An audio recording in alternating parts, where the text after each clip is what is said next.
everyone. Welcome to another episode of Cosmic Conversations and the Mystical Matchmaker podcast. I'm your host, Marla Martinson, and I am with my favorite multidimensional goddess today, Sarah Adams. Hello, Sarah. Hi, thank you for having me on your show. You're welcome. I am so pleased that you said yes to come on and chat about what's going on in the world and all these mystical topics that we're going to be talking about. And I've been following your work for quite a few years and just connected with it. We've both been on some of the same shows, Gaia TV and Jimmy Church and the Coast to Coast family. And I just think it's so important to get these messages out. People have a hunger for spiritual topics now and connecting with our higher selves and the ETs and angels and all of that. And I'm so interested and impressed that you seem to know so much about all of these subjects. I would love just to hear your story a little bit, how you became the Sarah Adams you are today with all this knowledge and the things that you're doing in the world to help people. How did you start? So it actually starts long ago, previous planet that I was on. I remember living on Mars. I remember that Mars was entirely destroyed. They opened up this portal.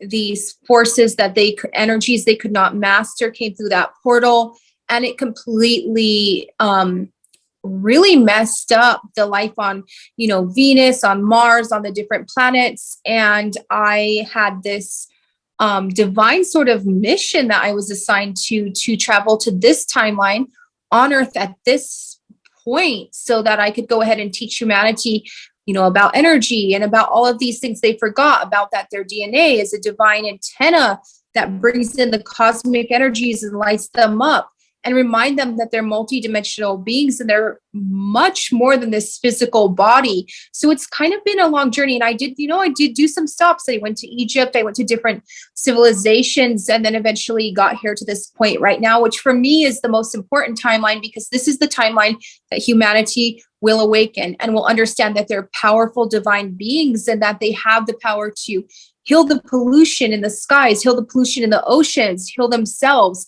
That's the divine plan for humanity that the ETs have. They have shown me, the angels, God source itself has shown me many different spirits and beings. They all know this is the divine plan for humanity, and they're working behind the scenes right now without getting kind of getting involved too much in the karma of humanity, because humanity has a lot of karma. So they step in when they can, but they do have these divine laws that they abide by. And it's more up to humanity. They have all that help, but it's more up to humanity to ascend into their multidimensional self and then go ahead and use their power to shift this planet, shift the timelines, and shift everything into like a golden era where we understand that we can summon these different energies from the heavens, from the oceans, because it's all energy into us, and bring up our frequency and once again ascend. So when you say you remember living on Mars and going to Egypt and all this, and there's many other places too, I think I've heard you talk about, was this from the get-go when you were born and you started remembering as a child, or in the dream state, or how did you remember this? Or when, So I actually came into my body knowing what I needed to do in this lifetime. I was speaking and interacting with ETs when I was a small child. I grew up doing this. I could see spirits all the time and interact in other realms and walk other realms. So it's something that's quite, I've done it since this lifetime, and came into this lifetime with those abilities. And when I asked why I remembered everything, they also said that, a lot of souls came to Earth to help out with this. And when they hit the dense energies, that kind of put them to sleep. And I'm one of the ones that didn't happen to, that I kind of passed that. So I have that remembrance. And I was doing it since I was a child. I did go through a point in life where I was having a lot of, how can I put this, almost like military stuff that was happening to me, where I would find myself in underground bases, which is a whole nother thing that I spoke about somewhat, but I haven't entirely, delved deep into to speak about it in the public eye. But it was like, okay, I was in this body. I knew what I had to do. I was having the ETs trying to protect me because I was just a small child. I was having a lot of stuff coming in. And then eventually, it really did help me in the end, because it helped me to understand what's going on Earth. It helped me to understand that there's forces we need to clear off of Earth. And those are the same forces that we dealt with on Mars. It really helped me to have even more knowledge of what's going on this planet at this current time.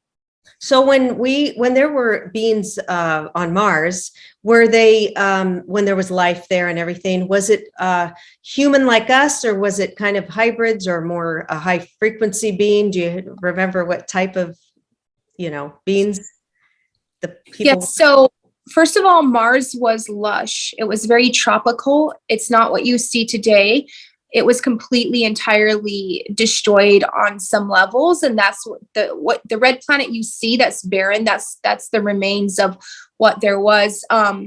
So the beings on Mars, they were interacting with beings too, like on Venus. Each planet was inhabited. I know I talk a lot about Mars because that's where this main cataclysm happened, of where the life was destroyed. That's where the main portal that needs to be worked on is.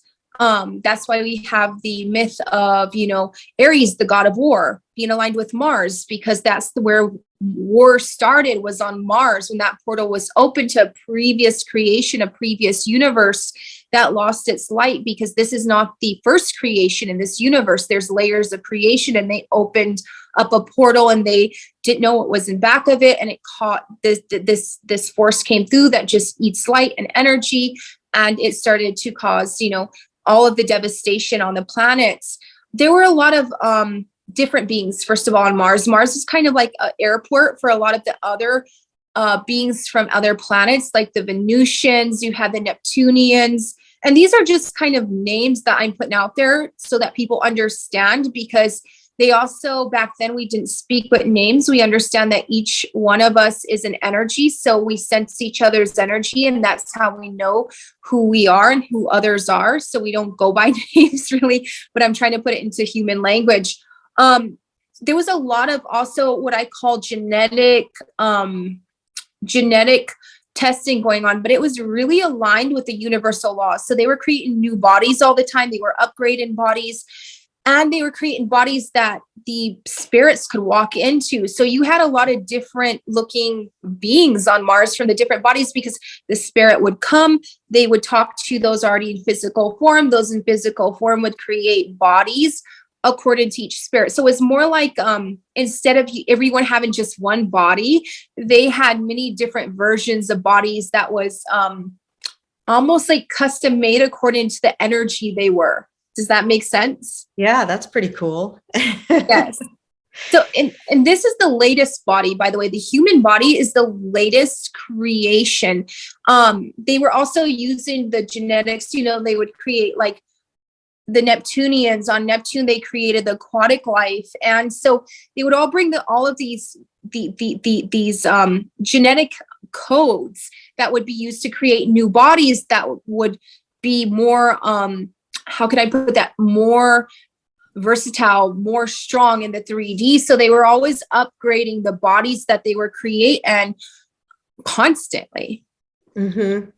And so you talk a lot about frequency, which is, I love to talk about that. And some of the work that you do, it's like, so you and I do work together. I have some sessions with you and I just love it. And so I'm sitting there, and it's interesting because I also do energy work, Reiki, and send Reiki. People will hire me to do distance Reiki, especially since COVID. And I would love for you to kind of explain. I still talk to some people who they can't wrap their mind around distance healing. Like that can't work. How does it work? And I have to say, so you guys, if you want to do a session with Sarah or a package with Sarah, she's amazing, because I had a pain in my right breast for about 4 years. And it was like something was there. It was really weird. And I think stress aggravated it. And I'd have all these scans and they'd say, nothing's there. We don't see anything. But it definitely felt like as if there was like a makeup sponge left inside, or it was some irritation. Couldn't get rid of it. And I started working with Sarah, and even though I have had a lot of stress lately, I have a lot of changes going on in my life, and it would have irritated. It doesn't come back. It feels completely clear. There's nothing. I mean, it's the first time since 2017. So, and that's all distance. So speak a little bit about what you're doing there. I'm so happy about this, by the way. So energy is God's source and it's everywhere. So it doesn't matter if somebody's, in China or Australia, they're still going to be affected by energy. So when you step into your Christ consciousness, into the higher 22D frequencies, you're in that Christ consciousness, God consciousness. So then you have unlimited power. So you can heal people, across the world. You can sense energetically what's happening with them, and you can go ahead and you can clear them. You can rebuild their aura. You can rebuild their organs energetically. So that's how this works. So time and distance doesn't matter. Yeah. And I find even distance healing can be a little even more effective. It's amazing because I'll do I'll have somebody lay down and listen to some music that I'm playing. And then I have their name and I'm sending them energy. And sometimes they'll say, oh, it felt like an angel touched my shoulder, or I felt some heat, or I felt something here. So it's pretty cool how it works. And you don't have, and people will say, well, do you have to believe in it for it to work? What do you say about that? What if they're skeptical? No, they don't have to believe in it. Honestly, I've done a lot of work with helping people who are sick and they don't even believe in this stuff, and they completely were fine after. So no, they don't need to believe in it. Eventually, I think that the enlightenment of humanity is when they understand that they're, like I said, more than this physical body, and their soul is the light and frequency of God within them. So we have the ability to help others out without any karmic repercussions if they're, stuck in a hole, in a person who's sick or unwell. And I can tell when they're needing that. So I just go in and I help them. And a lot of times, I don't need to tell people, but it still affects them in a positive way and it still heals them. Because you can talk to their higher self and ask permission as well, right? You can people. Yeah. I was talking about this the other day with a friend of mine because they were like, okay, I have somebody in my family who's suicidal. And I said straight up, just go in and work on clearing their energies, clear their thoughts. It's okay, because they were like, karmically, will I get a backlash? No, you won't. I think that's a common misconception in our field of work, but the higher selves of people always come to me and tell me, hey, I'm disconnected from that physical body. Don't listen to it. Just help me so I can be embodied. And yeah, so people's higher selves never say no to me. The higher self even will tell me, like, let's say the person is grouchy or something, because sick people, they're always, they're going to be a bit short and grouchy because they're not feeling well. I understand that. The higher self comes in and it's like, I'm sorry that my body's like this right now, and thank you for helping me. Yeah, I think our healers and light workers are so in need right now. I mean, the planet is just, feels like it's going.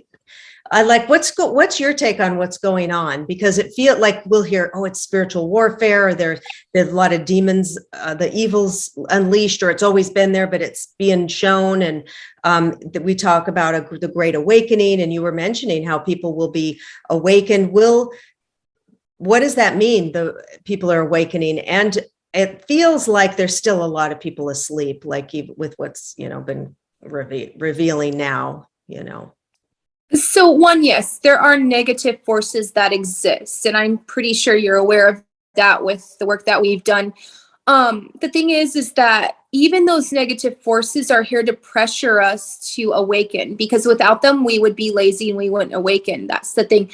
And nothing is stronger than the divine God within us. So we don't need to fear any of these things. I think the biggest thing for the awakened community right now is there's a lot of gifted people, and I see this everywhere, but they don't understand how their body works, how their system works. And that's why we did a lot of work with you on this.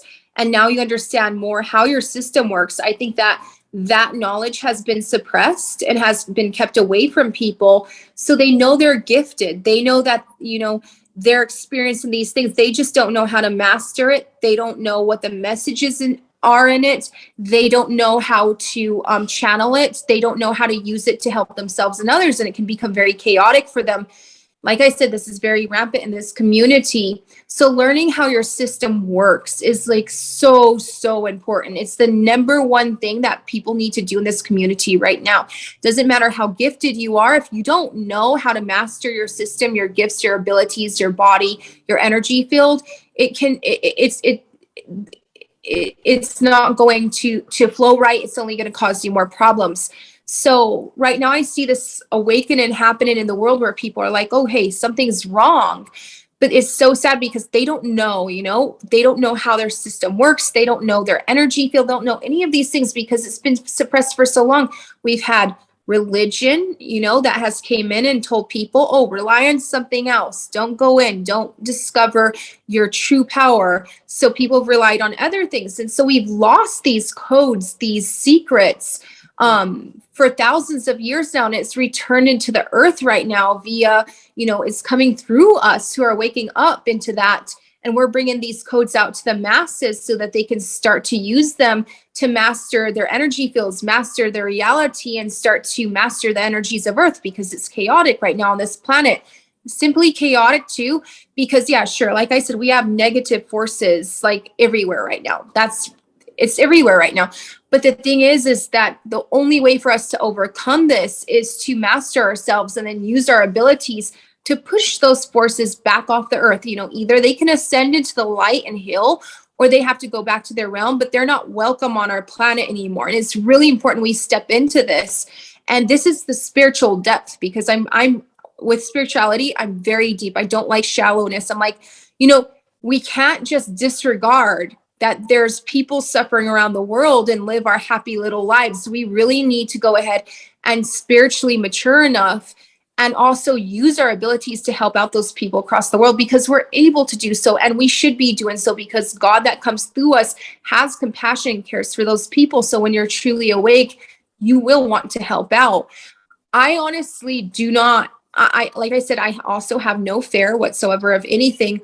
I think that right now we have the catch-22 year. We're in 2022, catch-22 year. You're going to see a lot of people just descend into their higher selves and become embodied. You're going to see people who are stubborn and who don't want to heal. You're going to see them have the dark night of the soul, and you're going to see this divide of the people who are healing, who are ascending, and the people who are trying to stay in the old system that's collapsing. So this is a catch-22. Yeah, this year, nobody can keep their mask on. No religious leader, no elite leader, nobody. So you're going to see people around you, their true selves. You're going to see them either coming from their heart and compassionate, or you're going to see all of that darkness that they kept hidden so that they could seem more normal in society. That's going to come up, and you're going to see their true selves. And that's why I feel that a lot of healers are rising in this field right now.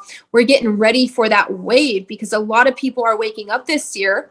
And they're waking up to the darkness. They're waking up to, that society's collapsing. The systems in society that we have running right now are collapsing. So they're going to start coming to us. And I believe we were sent here at this time to get ready for that, not to be above others, not to be on a pedestal, but to just channel them that divine information that God has graciously given us so that they can use that to heal and to heal their families and to heal the planet. Yeah. And a lot of us light workers were afraid. Some people, because there's so much that was imposed on us, some people had to get the jab to keep a job, or, forcing in some places that got really ramped up on the control. And I know let's talk about how if somebody put some stuff in their body they didn't want to, you're very into cleansing and there all this stuff that they are putting to dumb us down, to keep us down, the skies, the pollution, the food, the low frequency stuff that we're putting in the body. And so talk a little bit about how important it is to cleanse and what you can do if you feel polluted in your body, and how important is that to get your psychic abilities to open up, the cleansing. Very important. Yeah. So I wanted to say that there's a lot of this, I'll say conspiracy out there of, hey, you got the jab, you're done, you're soulless, you're going to die. Like, I just want people to drop that, because We're God's source. We have power over all of these things. And, you know, if you were forced to get it, I understand and I have compassion on you. I'm not going to judge you for that. I'm not going to put you down for that. I'm not going to say, oh, you're just part of the problem, because you're not. This is the thing. And I have so much compassion for this because I've seen it going around my community that, you know, people are just posting, hey, if you got the jab, you're damned to hell and stuff like that, which is, I believe, completely wrong. One, it's, you know, it's a little shot this big, and us having divine power, we can overcome anything. I do feel it's important to really cleanse the body. So I like using liquid bentonite clay, psyllium husk powder, EDTA, also turpentine, and then just, you know, getting those binders in there. Also doing oxygen enemas that really helps to clear out your system. And I suggest, you know, detoxing for a little while. You know, some people need to do it up to 3 months. If you feel the effects of this jab, I think 3 months is a good time to do it. Length of time to do it, because 3 months is when everything actually is able to come out of your system.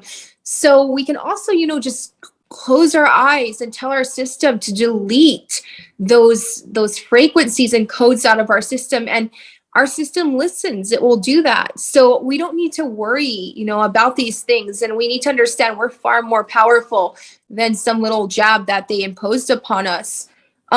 Like I said, I suggest detoxing and working with your system, telling your system to delete the codes and energies of the jab out of it, and you'll be fine. And the things that you mentioned, which I take, which you sent me a list, and there's a glutathione. Yeah. You know, that's kind of, I love glutathione. I actually take it every day because we're exposed to so many toxins. I was in a meditation recently and I could see the air, and it was like there was these little parasites in the air. So I had that, I kind of had that experience recently. So I'm always, you know, as much as I have a healthy diet, I'm not drastic on like fasting or anything like that, because I don't think it's needed. And I'm much happier and feel better in my body when I'm giving it good foods. And then also just add in on the herbs and the things on the side. Glutathione's great. It's great, you know, for your liver. It's not needed in this detox for the jab, but it is something you can add on because it's great for the liver. Yeah, and you suggested in and I know Sasha Stone suggests that. I watch his Sunday. Yes, I love Sasha. He was supposed Sasha. to hear this. He was on your show. The way he seems fearless. He's like this powerful force of freedom fighter. When I watch him, I just feel better, like safer or something. Same with David Icke. You know, I just feel like they're just so seem fearless and just walking into all this. And those other things that you mentioned. So I do I've got them all here. The bentonite, the pine, and the turpentine. The turpentine. Is that okay to take every day? You know, it actually is fine to take every day as long as you take it in a lower dose. I suggest taking like 1 or 2 capsules, no more than that. If you're going to do a detox, in-depth detox, I generally would tell people for 3 weeks to take 5 in the morning and 5 at night, work their way up to that. That's where you start seeing some major shifts and major weirdness come out of you. And so the EDTA told me weirdness has come out of them. Wow. Yeah. And the EDTA, can you take that every day at a low dose? You can. You know, I actually, for heavy metals, some people need to actually detox up to 2 years. Wow. And I know that sounds like a long time, but they've spent 15, 20, 30 years, you know, being exposed to pollution. Right. So that's not a big amount of time to detox heavy metals. I really, really have went through so much with heavy metal detox. I knew I had heavy metals. And the first thing I was like, okay, I have heavy metal solution, get them out of my body. How do I get them out of my body? So I got chelation IVs of EDTA, which was absolutely horrendous. I was vomiting everywhere. I had headaches. I felt like I was going to die. I couldn't move out of bed. So I was like, there's got to be an easier way. And of course I was tuned in. So I was like, okay, God, will you show me a different way?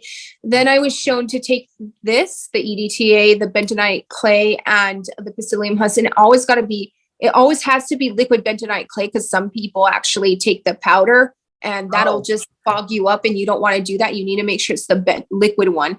Yeah. So then I was shown that. So I started to do that, and my body actually had emotions of happiness. And it literally, when I'd go to take it, I'd get goosebumps and my body was so happy because it was like, hey, you're not shocking me.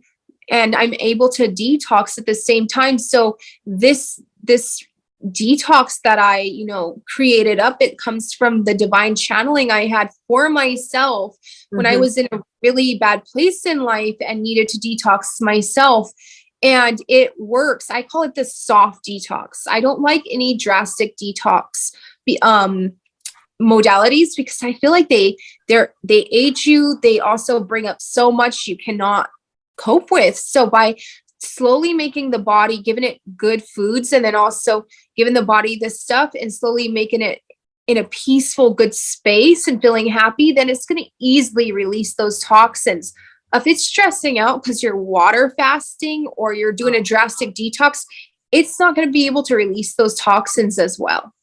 And you have dandelion tea, drinking that all day. I love that. The dandelion tea is really good. Yes, it's really, so I do suggest that too. It's really good for your liver, dandelion tea. It's also good for people who can't digest fats and proteins. And fats and proteins are building blocks to the body. And there's a lot of people who just can't digest them. Well, the bitters actually go in and tell your liver to digest those things. Okay. Awesome. Okay. Now I want to ask you some questions since I'm a matchmaker about love, because in my work, I also do readings. I'm on 2 psychic hotlines and people come to me for that. Also, I'm in a narcissistic trauma group on Facebook. I see there's like 23,000 women there. There's so much pain, Sarah, around relationships, letting go. We hear a lot about narcissistic traits, women.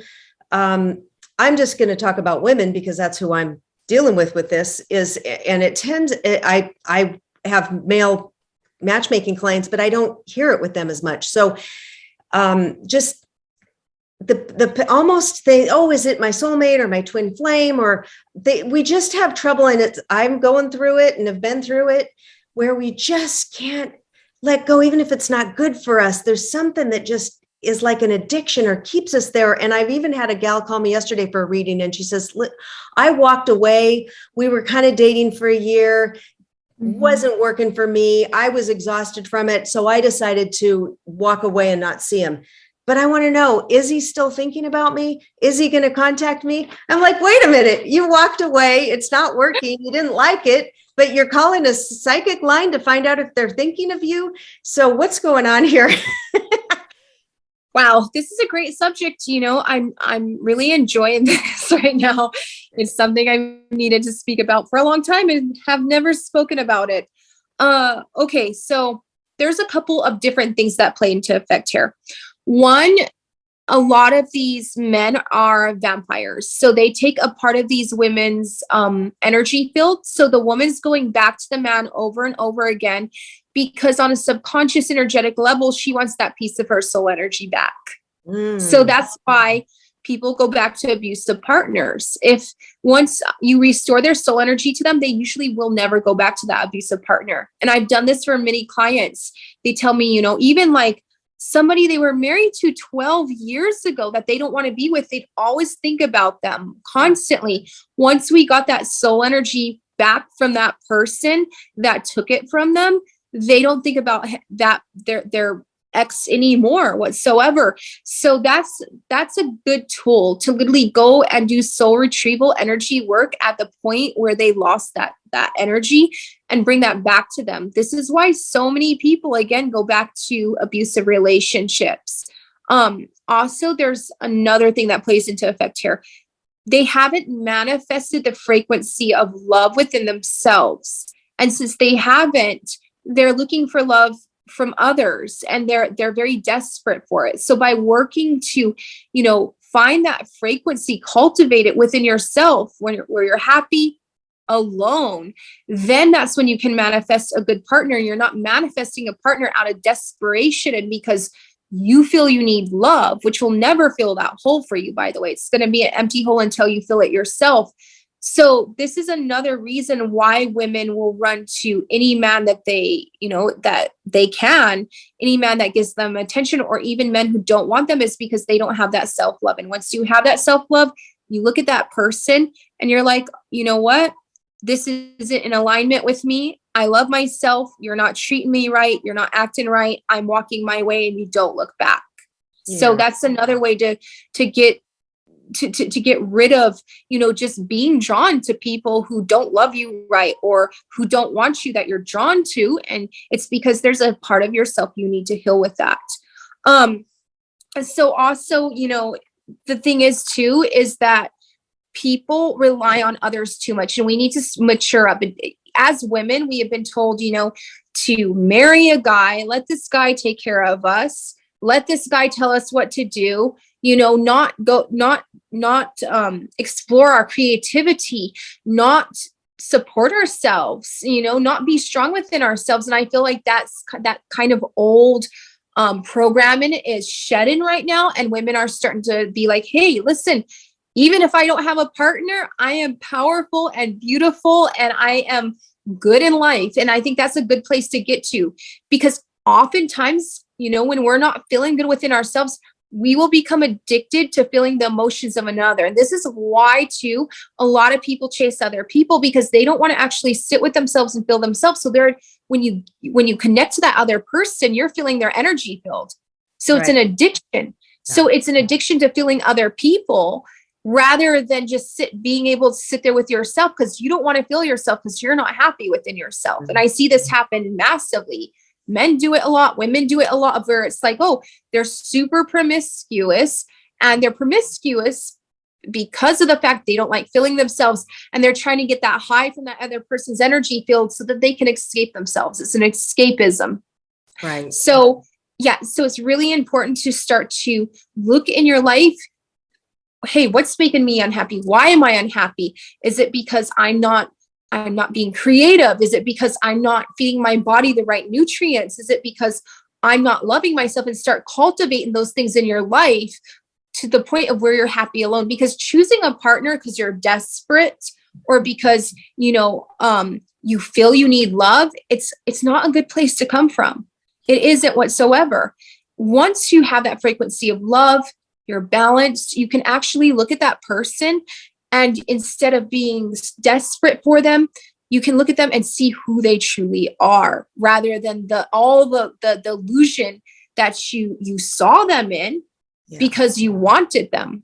That's the thing. So it's good to come from a place of balance when looking for a partner. So you go, do you have self-love? Yes. If you have self-love, if you feel you're happy and creative in life and that things are flowing, then that's the point to look for a partner. I would not suggest that anyone looks for a partner until they're actually happy within themselves, until they've done healing work, until they're balanced. And then when you're balanced and you've done that work, you're at that frequency, a lot of partners will pop up. Yeah. I'll give you an frequency is always matched, right? Yeah. But and this is another thing. Everyone's waiting for that one other person. Well, we have multiple soulmates. Yeah. And and I mean, God loves us so much. God's going to give us different soulmates that we can choose from. Which one is in alignment with us at that point is the one we can, choose, rather than just waiting for that one person. I see so many people, they're waiting for their twin flame. I know people in their 60s and 70s, they're like, oh, I've seen people who love these people, but they got rid of them because they're waiting for their twin flame. I'm like, you don't understand. Like, you have soulmates. And I more believe that we have soulmates than twin flames. I believe that we have these different options according to our frequency that aligns with us. So I'm more into the whole soulmate thing than twin flame, because I think twin flame keeps people in this constant loop of this fake fairy tale that isn't realistic at all on any level whatsoever, because they're looking for that perfect person. And the first time they get in an argument with the person they're with, they're like, oh, you're not my twin flame. Like, well, excuse me. But the thing is like, first of all, nobody's perfect. We're in a 3D world. Doesn't matter how much work you do. Nobody's going to be perfect. Second of all, if you can't get through an argument, that means that you have a lot more learning to do, because when you truly care about a person, you don't just cast them aside. You actually talk to them, you get through things, you work through things. And so there's this very like fairy tale fake idea of Your twin flame is going to be perfect. Do everything that you want them to do, you know, kind of be this, that a person, you're not even yourself. You're looking for perfection in another person, and you haven't even achieved half of that perfection that you think you deserve in another person. So there's a lot of common misconceptions with a lot of these ideas about relationships. Another thing is this, is that when your energy is high, you don't even have to go looking for a partner. You don't have to go to dating sites. You don't have to do any of that. When your energy is high, all these people will be drawn to you. They'll just come to you. I experience it all the time. People come to me all the time.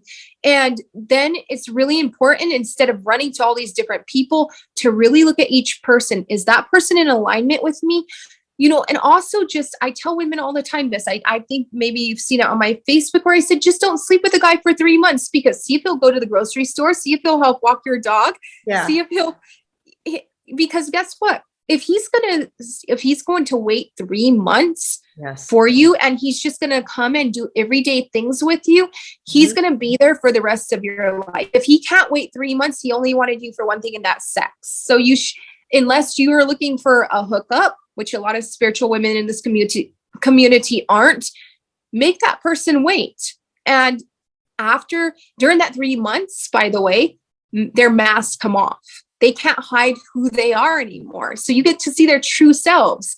And you also get to see if they're in alignment with you, if they're compatible with you. I think too many people right away jump in with somebody they're not compatible with. They don't have this, they don't have this flow of energy with, and it seems fairy tale. And they have this, like I said, an addict personality, that high of, oh, I'm in a relationship, I'm in love. But then it's not something long-term. Something long-term will always need to be cultivated. So it's really important to cultivate your relationships with another. And it's also important to be selfless about it. I think a lot of people look at other people and look at what they can gain from them, what they'll add to their life, you know, what they'll do for them. And that's not a good, that's not good on any level. That's very selfish to me. So it's important to look at that person as this beautiful creation of God that, you know, deserves an equal partnership with you, that you both should be doing stuff for each other. You both should be given to each other. You both should be working through arguments together. You both should go in deep together, whether it's spirituality or just even, you know, in everyday things. You guys should be able to rely on each other, you know? So this is how you create a good partnership.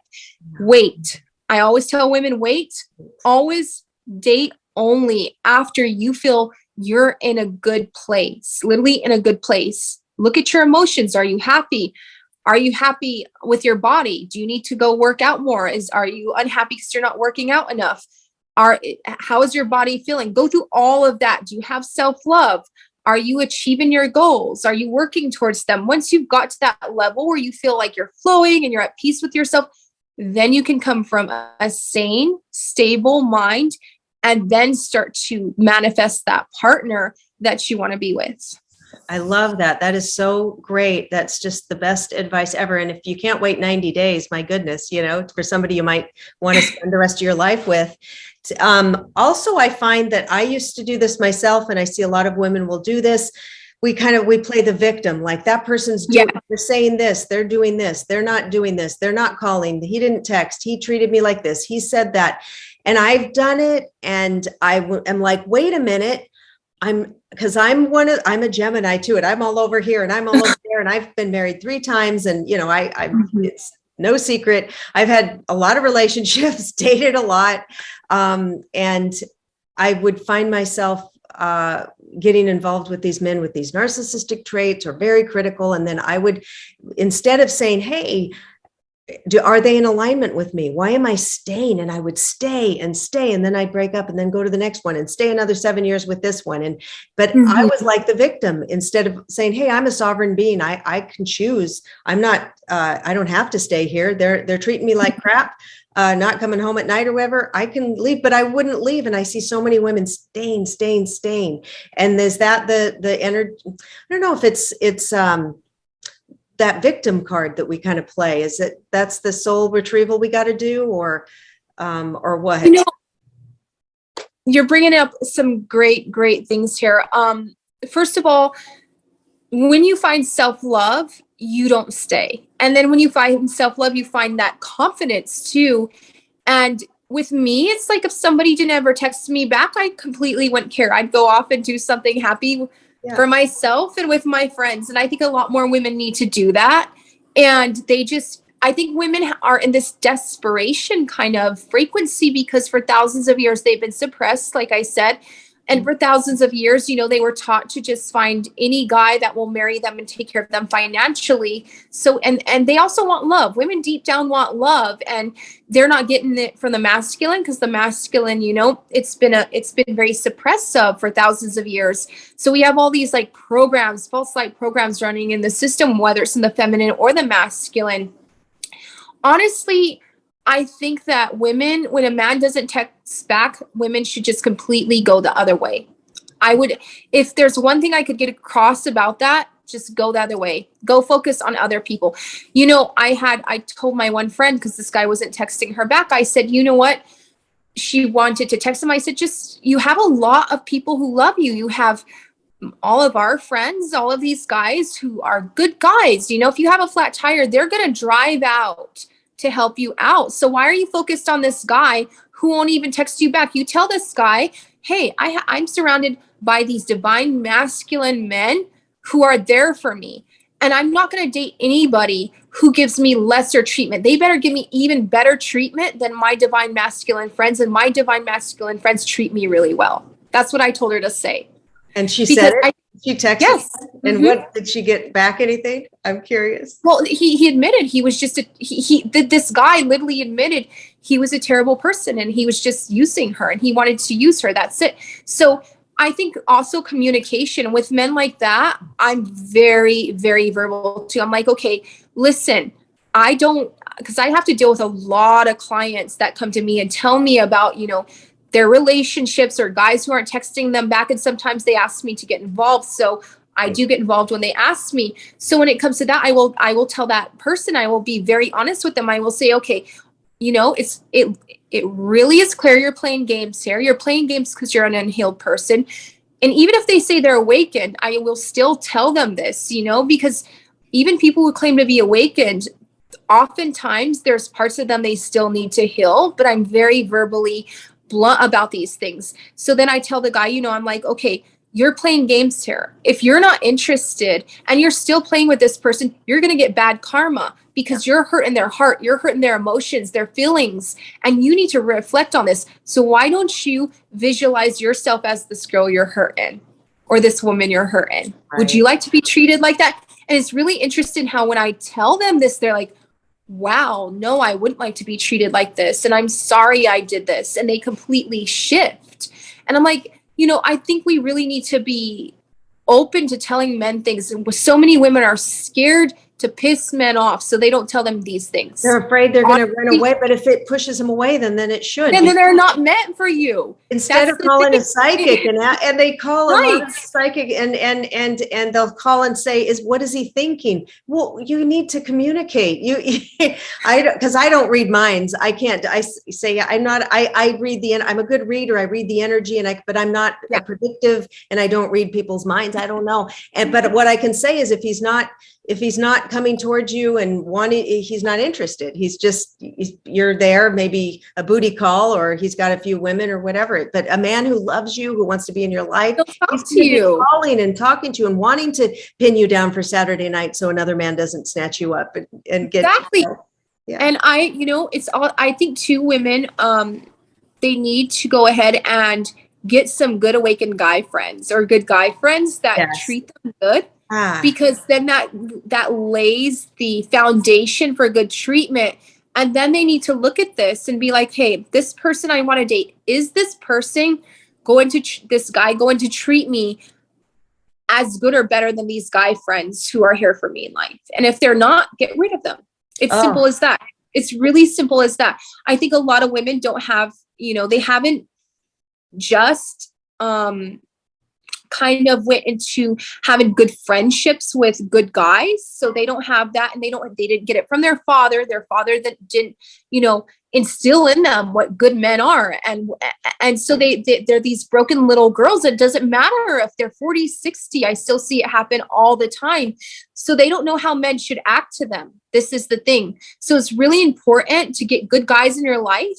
And, even when years and years ago, when I was dating my fiance at the time, when I got with him, it was really interesting because I remember him from the past, and he did me too.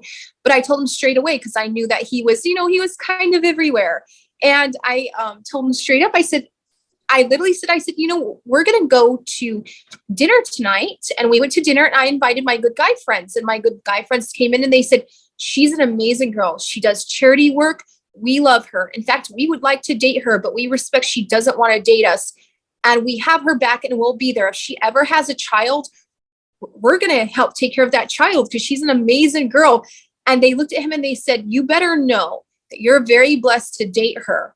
Mm-hmm. And they told him, they said, if you're ever not good to her, you're going to have to face up to us. Never had a problem with that person in my relationship. Whereas all the women previously did, because he knew, first of all, he did care about me, but it helped to awaken him more, to act better, to be better towards women.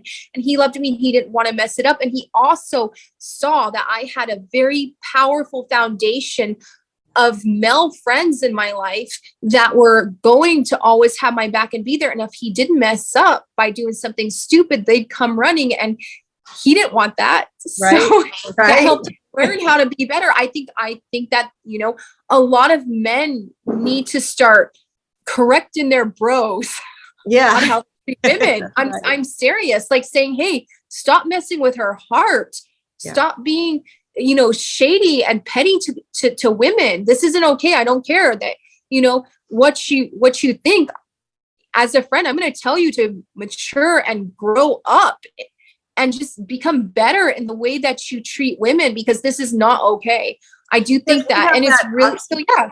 We have that oxytocin, that hormone oxytocin, that if we cuddle or have sex with a man, that's that connection, that's the hormone that when a woman gives birth, that binds her to her baby. So ladies, if you're making out with a guy and that you're going to have that oxytocin, and you're going to think you need to marry that guy or be with that, it's the bonding hormone. And it's the men, that's when the men get these stalkers, these crazy girls who can't leave them alone because they've got that bonding, that oxytocin. So that's part of it, I think, is hormones too. Right? But it also is when you're feeling good, you're not necessarily addicted to that as much. So if you have a healed gut system and a healthy gut system, you're creating that all the time. Because I like today, I was driving around and I felt so happy and love. I'm like, love. Oh my God. So once you get there, you don't have that pull like you used to before. That's why I think a lot of women just need to do self-work. I wouldn't recommend, right now, just looking at the world and the population, everyone's trying to find a partner. I'd be like, no, take the year off, go heal, go get happy. Oh my God. Imagine if everybody worked on themselves, it would be right. Then it'll come to you eventually. The best things come as blessings from God when it's unexpected. And I've learned that since I was young. I've always known this. And, I think when you're focusing on something so much, like manifesting a partner, it's because of the fact that you feel there's something missing within yourself. So once you heal that, you won't focus on that. You'll just go live in your happy life, and boom, that person will show up. And you had a hard childhood. You had a rather rocky one, right? I had insane childhood. So I went through a lot of abuse. I actually was closed up till nearly 24 and a half years old. I was severely, severely abused. And it's like something that I don't want to say too much about, but I healed from all of that. And now I'm like, I always tell God, I'm like, thank you for letting me be a testimony of how we can heal and how we can become happy again, and how we can, find love, and how we can find the divine within ourselves, because it was a really hard time. It really tested me, my incarnation on this planet. It was not easy whatsoever. But then now I understand, I understand why, I need to be an advocate for children and speak about the abuse going on with children, because I, as a child, went through that myself. And if I didn't go through it, I wouldn't understand it. So I also use these things that I went through in the past as a learning tool to understand what's happening on this planet and understand why we need to change this. And it makes me more passionate to speak about it and push for change. Yeah. And I think I heard you in one interview say even that you weren't allowed to, you weren't in society really. So you didn't learn to speak till later in life or something even, or talk much or to people. No, I think so. And also, like, I speak to spirits. I'm very telepathic, and my my verbal language, I actually taught myself. Nobody taught me how to read or write or anything like that. I had a very interesting childhood. So my mom, she's French, and she comes from a line of French royalty, which they're counts and countesses. And then my mom, she was brought to the Edwards Air Force Base, and she was kept there as a child where a lot of weird stuff happened. And then she just completely lost it on us, and she was very abusive to us. I was speaking to spirits and stuff. So when I was actually rescued at 24 and a half years old, I couldn't even communicate whatsoever. it was really interesting because I could put like thoughts in people's minds and emotions and stuff like that. And then I slowly learned how to speak, better and better and better. I think that was like a big thing for me because I know all this stuff and I'm more in the spirit realm and in the multidimensional realms, and actually being able to verbally express it where people could understand was really hard for me. So, I was like trying to figure out I download how to speak better, how to interact better. Cause I'm like, hey, sure, I'm a hybrid, but I'm like, I need to actually be able to connect with the people out there so they understand me. Otherwise, they're just going to look at me. They're going to understand because people can always sense there's something different about me and magical. But I'm like, I need to actually give them this information and verbally express it. And it was really hard. And I'm so thankful because Gaia, for a year, they put me behind the camera. And at first it was like, I didn't want to be behind the cameras. I was like, I don't want this. I'm so sensitive to everything. You mean in front of the camera? Sorry. Yeah. In back, in front of the cameras. See, there's still some things I don't know. So it's like, they put me back in front of the camera over and over and over again. And they were so kind. And it really helped me to be able to do interviews and actually get my message out there and really put it out there. It took a lot of work, but eventually I was like, oh, hey, I think I got this. I'm like, I'm not here trying to be an actress or perfect or speak perfectly. I'm just here to give the message. And I know people will sense that with their hearts, they'll see that I'm actually coming from my heart and I'm actually here to just bring them this message. And they have. I'm so incredibly thankful because just recently I went viral on TikTok with 2.3 million views on one video alone. I was like, thank you that you guys are watching my stuff. Thank you. I had thousands of comments, people just thanking me. And I was like, oh, they're getting the message across to them of how to awaken, which is my passion. That's how we're going to shift this planet. But yeah, it wasn't an easy journey. I think everyone looks at me now and they're like, oh, hey, yes, you're very well off in life. You're gifted. You're pretty. But I'm like, hey, it took a lot to come here, but I am a testimony that God has got me here, and that doing the healing work, no matter how high of a being you are, when you get to this planet, there's a lot of trauma that you'll often go through. And doing that healing work is going to always be the key to create a better life, to heal ourselves and to shift our realities and to manifest love. And I'm surrounded by love and goodness. And how did you, because you were till 24 pretty much locked up, and then you were still, I think you got on the scene in your late 20s. I mean, you're a young woman and you've been doing this a while now. How did that happen? If you want to share that, like to get on Gaia and to have people have this following and stuff, what happened? I'm always curious, like, how did she do this? She's amazing, So, okay. I was here as a child in the United States. My mom brought me back to France because she was here a bit. Then I grew up in France till 24 and a half. Like a couple of years before She put me in her store to run. Mind me, I had been climbing trees barefoot out in nature, and she just stuck me in the store. It's like, you need to sell jewelry and stuff like that from one day to the next. So I did. So I got here, and my aunt got in touch with me, who I didn't know was alive, and she winded up really helping me out a lot. She gave me like $1 million. I started my own business, which was pretty successful and well. And I was actually healing people in the small town I was at. So people would come to me and they were like, we have this or this. So I was healing them. And I wasn't on the scene whatsoever. And I met Max. I don't know if you know about Max. Max Spears. And I had been friends with Max for a while. And I eventually was like, we can date, because he had been asking for years.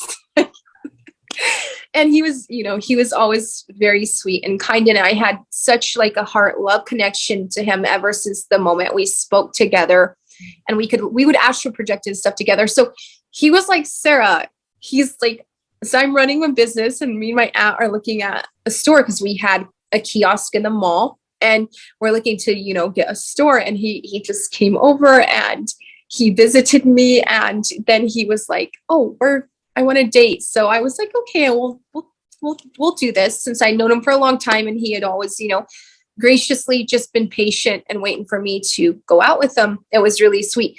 So we started dating, and he was like, we're going to this conference in the middle of Nevada. Oh, so he brings me to this conference, and it's a conference where a lot about government stuff, conspiracy stuff, all those things, right? I'm just like, oh, I came with all these pretty dresses, like a little princess there with them. And I talked to this guy that used to work for the BBC. And this guy was like, whoa, you know a lot of things. Mm-hmm. He was like, this is incredible. He's like, I want to put you on camera. I was like, no, we're not going on camera. It's not going to happen. So at the end of the conference, I'm trying to sneak out, Mm-hmm. So I'm getting stuff loaded in my taxi and stuff. And I decided to go into the pool for a couple of minutes while they were loading my stuff, and the pool area, and just sit there in the sun. And I'm sitting there, and the guy comes and he's like, I want to interview you. And Max was like, Sarah, please just give him an interview. So I gave him an interview, and that video, I think it hit like 1 million hits. And wow. On what? YouTube or something? Yes. Yeah. That's what started everything. And I actually didn't give him my real name. Well, I gave him Rachel. I didn't want to give him my name, because I was like, in the town I lived in, it was so religious, and they were already, like, they loved me, but at the same time, they were like, you're different. I didn't want to shock them by saying all of this stuff. So I put plus I didn't want all these internet people to find me. So I put my, my Rachel, which is, my name is Sarah Rachel Adams, as in there, but eventually people found it was me. They found me, and it actually was very devastating. And I'll tell you why. So I talked about, abusive children and stuff. And this is before like all that came out in the mainstream, right? Yeah. I am not kidding you. People cross the street to stay away from me. They're like, this is crazy what you're talking about. You don't know what you're talking about. That same video now, as soon as all this stuff came out with Epstein and stuff, that same video, people are like, oh my God, you're a hero. People from that town are like, you're a hero. You knew about this all along. Right. I was getting tons of like messages of like, thank you. So that's the video that started it. But eventually, when Max died, I actually was going to stop again, because there was a lot of, I wasn't getting a lot of support from awakened women. And so in my field of work that were on, my level, and I was disappointed in that. And I'm like, I like doing my spiritual work. So I was going to stop it. And I was in England, and then my business manager, he drove down across England, and was like, you're going to talk to Gaia TV. They called us. You're talking to them. Puts the phone up. I vented to them for 4 hours. I was like, I've had a hard time in this field. I'm like, I'm always trying to do good and help out others. And I'm like, I don't want any, you know, craziness or drama because of all these things that happened with Max dying and things like that. And they were just so nice. They calmed me and they were like, come and film for us. And yeah. And Max was, I heard you do a talk on one of your, on YouTube or something about Max and how he had drug issues or some, you know, different issues and stuff, but wasn't he very well known too in the UFO or ufology or conspiracy or things like that? He was on shows and stuff, and then was he well known in his own right, or was that just more of an he was, I mean, he was pretty well known in this community. Actually, the videos, we did a lot of videos together, a lot of talks together. They were very, very popular. People listened to them because, I mean, as much as Max did have drug issues and he was struggling because he had abuse as a child, and it was really hard for him. And, you know, we were quite young, and it was really hard being bombarded by a lot of people a lot of people didn't have good intent for us, honestly. Even when I was at one point, I was dying. When Max died, I was dying. People didn't have good intent for us. It was either to try to exploit us because they saw that we were, you know, that people listened to us and that people had this sort of magnetic pull towards us. So there was some exploitation that went on with Max, and there was some exploitation that went on. But the one thing about Max, despite his drug issues, he had a good heart and he was experiencing all these things, and he was doing his best to get that, you know, he just would go into these states where he would shine and shimmer. I could see his aura. Yeah. And then he would just, you know, hold me on his lap. It was very, very, very, very beautiful. And yeah, I feel like with Max, people really loved him too, because they could see that from him. They could see his heart, even though he did have, you know, drug issues, which when he was with me, he stayed pretty much clean.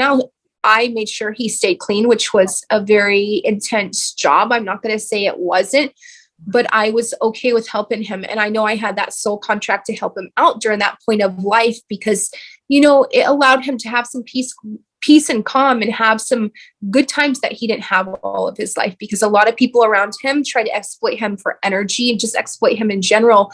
So, and I had, you know, as a child, I went through a lot of stuff. And so we were very protective of each other. But yeah, he was, you know, actually getting more well known when he died, sadly. It's, yeah, we were battling a lot of dark things when we died. When he died, he also had like, you know, I have his last text. I was like the last person he texted. And we had a lot of people in this community that are on the light side. They did dark magic on us. So we were being bombarded everywhere on every side. And it was a learning experience for me, because I nearly died and I had to heal myself and get better after that. But it's been a journey. That's all. You have had an amazing life. And did you nearly die because of the grief from Max dying, or was that like a lot of I felt him die. I literally felt him die. When he died, I felt him die. I collapsed and my aunt rushed me to the ER. I had like blood pouring out of my nose and stuff. So I did feel him die.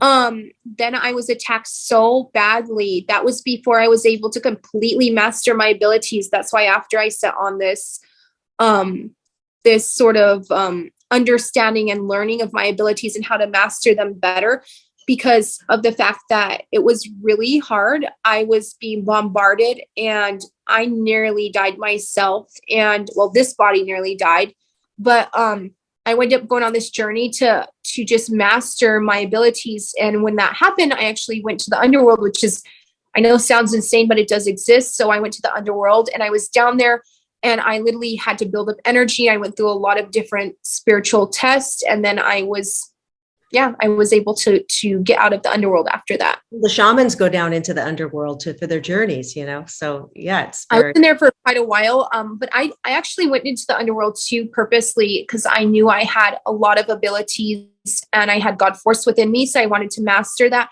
At the same time, it was like one of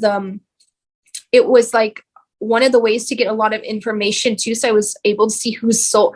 There's a lot of people with their bodies here, but their souls are in the underworld. So I'm able to see that, whether it's elite leaders, it's religious leaders. I've seen a lot of that. So I can't be fooled. People can't tell me, oh, about this person and what they feel, and they think they're good or whatever, when I know their souls in the underworld. So it's something that I've encountered quite a lot of, is knowing who's truly good and coming from the higher frequencies and goodness of their heart, or who's like compromised, because I've actually seen their souls in the underworld. Oh my gosh. Wow. Yeah. It reminds me of David Icke, how people used to go cross the street. When you said people would cross the street and say you were crazy, the same thing he tells about himself, that people literally laugh at him in the street or cross the street. So, but you keep on going. You don't let it stop. That's one great quality, is you didn't let it stop you. You just kept going and shining your light and doing the work that you're doing. Yeah. I'm 36 years old now. And I'm like, it's like with all my experiences, it's like hundreds of years of experiences in these 36 years. So now, when are you writing your book, Sarah?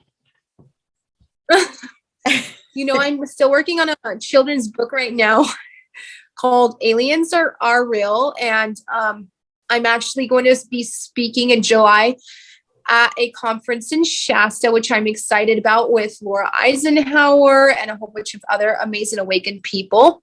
And yeah, I'm working on the Aliens Are Real for children. So it's going to be a book that teaches children how to energetically protect themselves, how to call in the angels and the ETs to help protect them, because I think that's really important right now. And then I will be working on my book, where I will compose it of, different things, like how to heal, poems, because I like poetry, a lot of, health advice, a lot of natural beauty advice, a lot of spiritual advice, a lot of experiences with ETs. It's I think it's kind of going to be sort of very multidimensional, because it's going to touch on a lot of topics. So your multidimensional community, it just sounds amazing. You've got astral projection, detoxifying, DNA upgrades, Kundalini work, Reiki, remote viewing, past life regression, restoring your original energy grid. So how does this work? So you pay a monthly fee, right? And then you're going to be presenting these things every month. Yes. So you get 4 live Zoom sessions where you can ask questions. And I go ahead and I teach the whole group about these things. And these are tools that have helped me to heal and be okay in life, and also, just spiritually grow. Plus, I really like teaching people how to speak to ETs and spirits, because I do it all the time and I love doing so. So, it's another level up from Reiki and a lot of other different modalities in this field. It's kind of the level that you go after doing those things, of where you're like more open-minded and you're like, okay, hey, I am multidimensional, and yeah, I would love to learn how to speak to ETs, because this is something that I feel is like really good right now, because we have all this support from these ETs, from these angels, from these different beings, and it's time to get in touch with them and actually learn how to communicate with them. So I did this group to teach people how to do that, and also teach them how to use their energy to heal the planet eventually. So at the end of the year, I'm going to go ahead and get people to work on the planet. So that's another thing. I just want to put a group together where I can have them come together and work on the entire planet. That's amazing. When I like to do plant medicine journeys with psilocybin, and I've done it with a shaman about 11 different times. And I think during the 3rd or 4th one, because the first ones were just clearing out stuff from past lives, a lot of crying, a lot of clearing. And then I was laying there, and all of a sudden my hands just started doing these, like a light language just by themselves. And then They started talking through me. They go, "We are off-planet guides." I mean, it just started talking right through me, and they were Pleiades talking. And then now I can channel through if I'm doing channeling work, which is exciting. So we can, we can open up to that. And it sounds crazy. Some people can't wrap their minds around it, but it's a frequency. Now, just before I let you go, just for those people who can't really wrap their minds around it, if we're connecting with those ETs and they say, "No, it's too far. How could you connect with them?" How are they coming through, channeling through us? How are they doing that? So when, I always tell the people in the conspiracy field, they're not into the spirituality, they're into the conspiracy-ness. The reason you guys cannot connect with ETs is because your frequency's right here and their frequency's right here. So when you instruct your system to go up in frequency, learn how to bring that energy in, then you come to the point of where they are, the frequency they're at, and then you can connect to them.